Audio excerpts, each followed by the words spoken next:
All right, this video is going to focus on part of the integumentary system. The integumentary system is basically your skin and the glands in your skin, your hair, your nails, but it also includes the membranes of your body. So we've been talking about epithelial tissue and how epithelial tissue are all the membranes in your body. And every organ in your body has a membrane that goes around it. And you guys grew up thinking about the epidermis and the dermis. When you touch your skin, you touch what we call the epidermis. Well, the skin is the largest organ of your body. And when you actually are touching what you call your skin, you're not touching the skin, you're touching the membrane around the skin.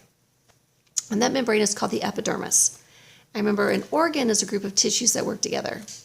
And your integumentary system is the dermis. And in the dermis, you have nerves, which are organs. You have blood vessels, which are organs. You have different glands, which act as organs. So when we talk about the integumentary system, we're going to be looking at your skin and the membrane around it. So your skin is an organ. Remember, by definition, an organ is a group of tissues that work together. Well, with your skin, you have, and remember, every organ has a membrane that goes around it.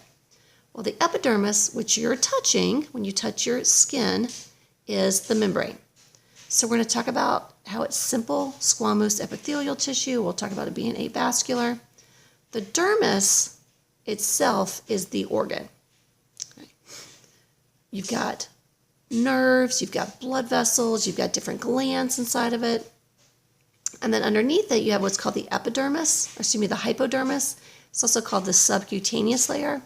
And that's mostly adipose tissue, which is fat.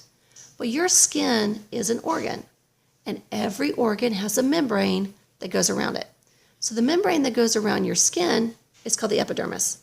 So when you're touching what you call your skin, again, you're actually touching the membrane. The actual organ itself is the dermis. Now, I could probably ask you to give me some functions of the skin. You could probably name a lot of these. But your skin is there for protection. Your epidermis actually plays a role in your immune system. And when we do the immune system, we'll come back to this in more detail. But everything you touch, when you touch what you call your skin, is dead. Which is good, because you can't infect something that's dead. It's a barrier. So that's what we call mechanical. It's a physical barrier. You can't infect something that's dead. So bacteria, viruses can't get through that dead layer unless you have a cut or something. You also are sweating every second of every day. And sweat falls under excretion because when you sweat, you excrete salts. You excrete waste products. You excrete acids. Well, you sweat every second of every day, but usually the amount of water is so small it evaporates immediately, but it leaves that layer of salt behind. It leaves that acidic residue behind. So this will be chemical protection because salts, as you know, dry up things. So any living materials, bacteria, molds, mildews, things like that that land on your skin, the salts that are left behind can help dry them out and kill them. Okay. Also, since your skin's dead, you have to put oil on your skin, and that keeps your skin from flaking off. So that's your oil glands. And so when you wash the oil off of you, you wash anything that gets stuck to it. That's why when you take a shower, after you take a shower, your skin feels kind of rough because you just washed all the oil off.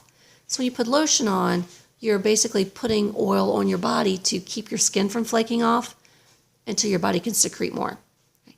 We do have that layer of fat under our skin, so that's going to help with body temperature regulation. Okay. Your skin's dead. Dead cells don't need water, which is a good thing. We don't have to worry about evaporation.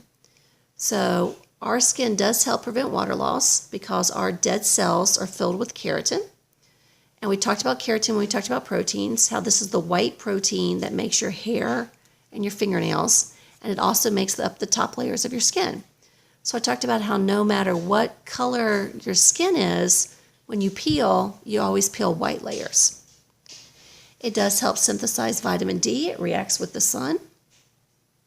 Now, anytime you see cutaneous will always mean skin. So your skin is sometimes called your cutaneous membrane. Well, you have a lot of nerves in your skin. Remember, it's an organ, and organs are groups of tissues that work together. It's also called the integumentary system. So if it's a system, it's a group of organs that work together. Well, inside of your dermis, you have a lot of nerves. You have things called Pacini nerves, which are pressure nerves. You have Rufian nerves. You have Krauss nerves. And you're like, what do these things mean? Well, we're going to talk about your senses later on. You have a sense of touch. You have a sense of pressure. You have a sense of temperature, hot versus cold. You grew up with your 5 senses: touch, taste, sight, smell, and sound. You actually have 9. You have sense of touch. You have sense of pressure. What you've always called your sense of touch isn't your sense of touch, it's your sense of pressure, and we'll talk about that later. We have your sense of touch in your skin. Those are nerves. Sense of pressure in your skin. Sense of temperature, both hot and cold. You have pain nerves in your skin. So you've got a lot of nerves in your skin. Your skin also helps store blood. You have a lot of blood vessels in your skin. And that's why when you get really hot, your body opens up all those blood vessels, so it sends a bunch of blood to your skin in order to release heat. So that's why when you get hot, your skin gets red. And when you get cold, your body closes those blood vessels, and it doesn't send a lot of blood to your skin. And when that happens, carbon dioxide gets trapped in your skin, and carbon dioxide turns your skin blue. So that's why when you get really cold, your skin gets this bluish or grayish tint to it, because your body has stopped sending a lot of blood to the surface, to your skin, in order to save heat. And so the carbon dioxide gets stuck in your skin. It's called cyanosis. Again, we talked about excretion and sweat. And you guys know that it also helps protect you from UV light. I went a little fast there, sorry. Now, your skin is an organ. It's a group of tissues that work together. You have connective tissue, you have muscle tissue, you have nerve tissue, and you have epithelial tissue. And the skin is actually the largest organ you have. Darth Vader going off back there. And just by itself, your skin weighs about 9 to 11 pounds, just to give you an idea. So when you weigh yourself, about 10 pounds of it is just your skin. Right? And you shed 40 to 50,000 skin cells every day. So you're constantly having to replace skin cells. So it is the largest organ of your body. And again, every organ in your body has a membrane that goes around it. So it's also called the cutaneous membrane. Okay. But when you touch your skin, you're touching the epidermis, which is epithelial tissue. The dermis is the actual organ. Every organ has a membrane that goes around it. And so your skin is, you have a totally new layer of skin every 25 to 45 days. Now, some parts of your body shed skin cells faster, like your hands and feet, than other parts of your body. That explains that time range. Now, we're going to focus on the epidermis today. And the epidermis is in your coloring book. I just don't remember what page, maybe 14, 15, 16, somewhere around there. But your epidermis is the part of your skin you touch. And it's actually a membrane. So like all membranes, it's made from epithelial tissue. So like all membranes, it is avascular, which means no blood vessels. As you can see, no blood vessels here. Okay. And like all tissue, epithelial tissue, it has dense cellularity. The cells are tightly packed together. Now, a lot of times people talk about how the epidermis is dead and the dermis is living, and that's not true. The top part of your epidermis is dead, but a majority of your epidermis is living. Remember, since it doesn't have blood vessels, it has to get all of its nutrients from a blood vessel underneath it. So the organ is here.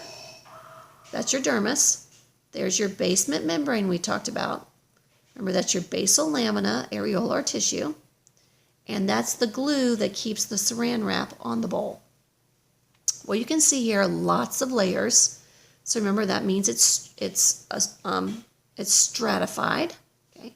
If you have lots of layers, you're stratified. And remember, stratified means you're going to protect, you're going to be thicker, you're going to be stronger. Well, this is the layer that covers your entire skin. It needs to be your entire body. It needs to be thick. It needs to be strong. So it's stratified. So again, your epidermis, is the superficial portion of your skin. It is mostly stratified squamous epithelial tissue. You know what that means now. It is avascular, no blood vessels.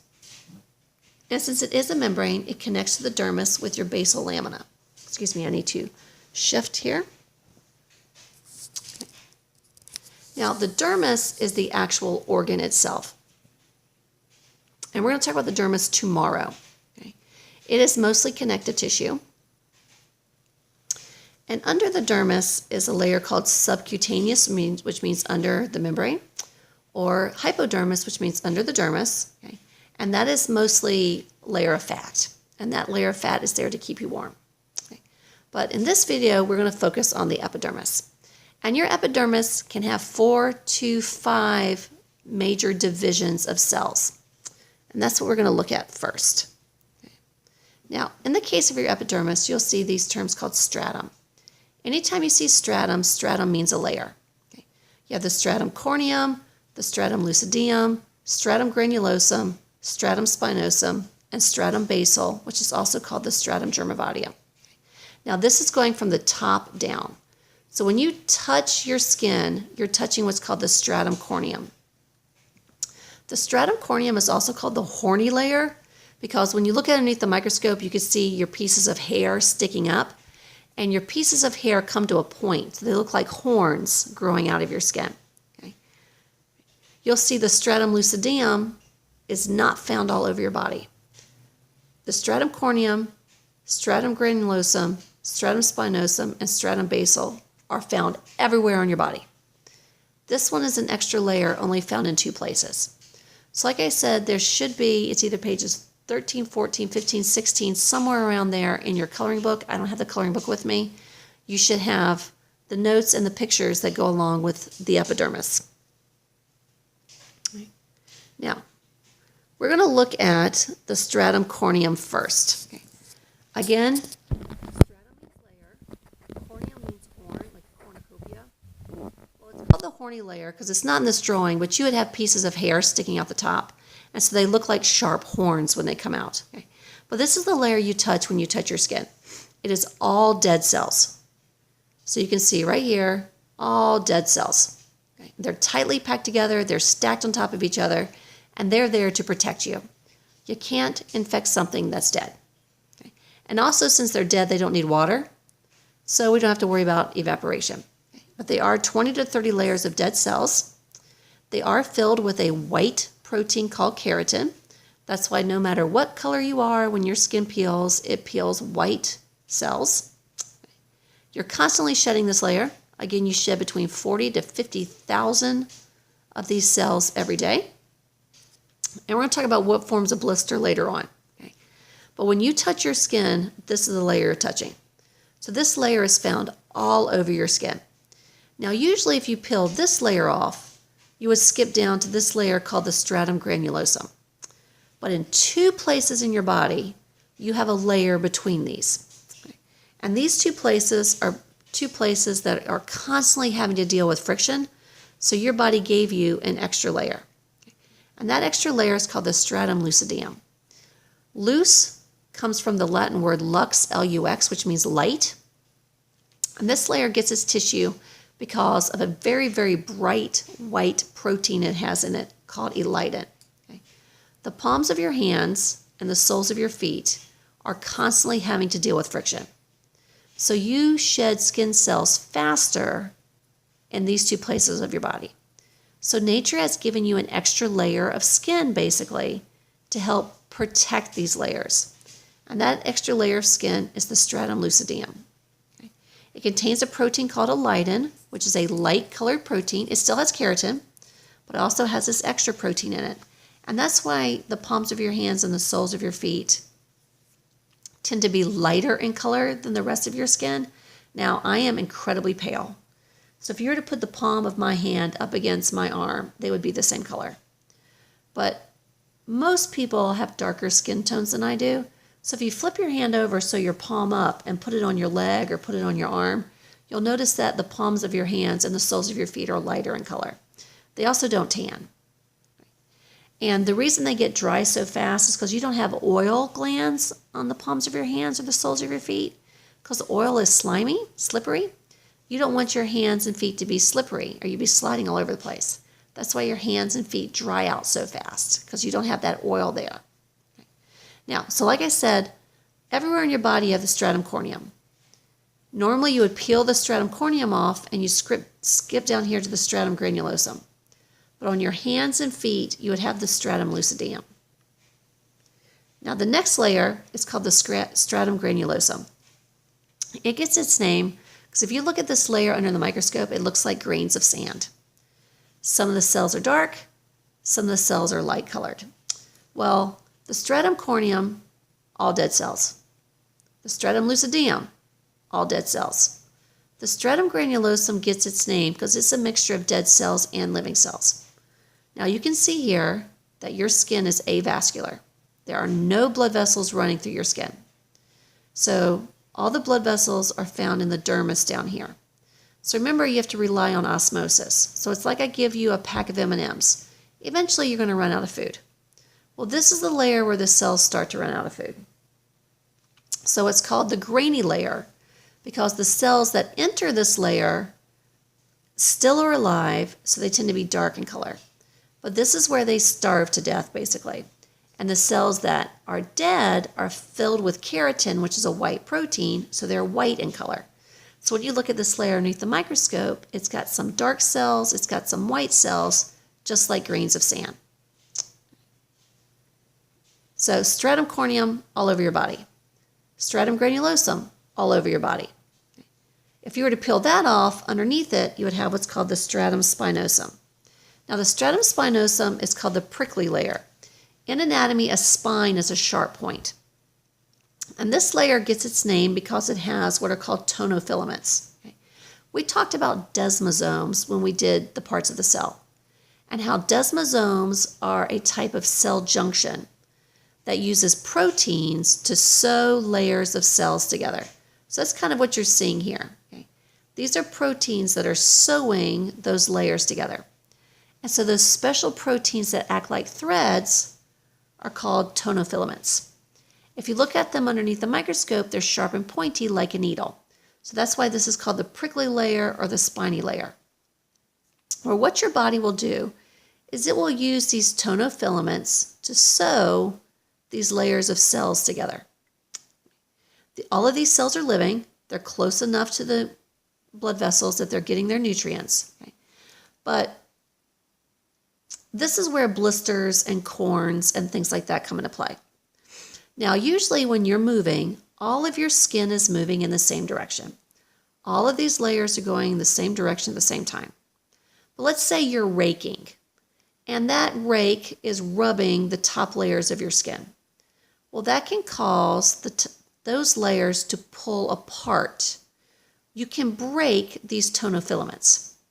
Now, as the tonofilaments go back and forth, wherever they connect layers of cells, these are what are called spot welds, because they're the spots where the layers are welded together.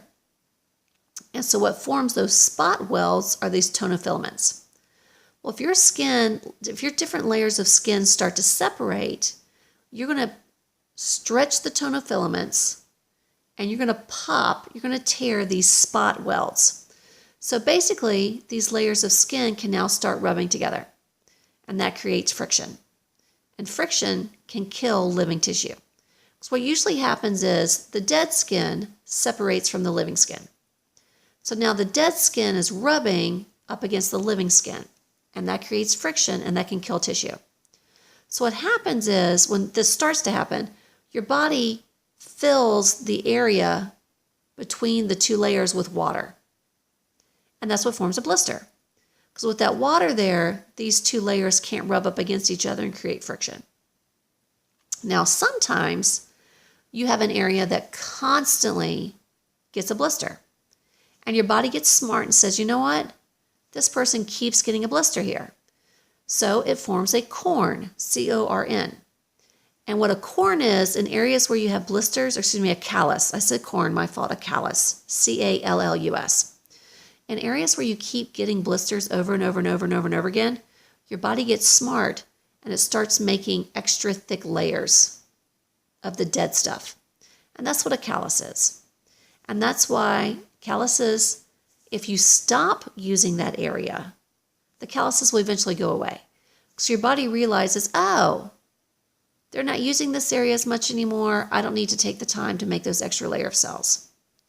Now, there is a very rare birth defect. It's called pimpus vulgaris. We're going to be talking about lots of disorders in here. A disorder is genetic. It is a mutation. You're born with it. A disease is pathogenic, meaning a disease is caused by a bacteria, virus, you catch it.